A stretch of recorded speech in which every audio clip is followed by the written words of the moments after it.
objective was we wanted it. The nuts to roll through. We wanted big nuts, smaller, to go through the.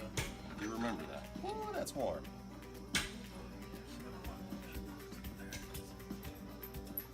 A flat mushroom. Oh, flat mushroom. The repair is still in progress. Almost done. Almost done.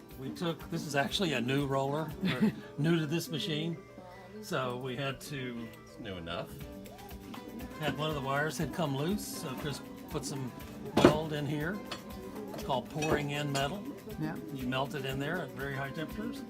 And then this one had actually worn off a wire and it was gone.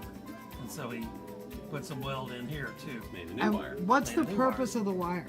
They're what pull the nuts along and pull the husk off.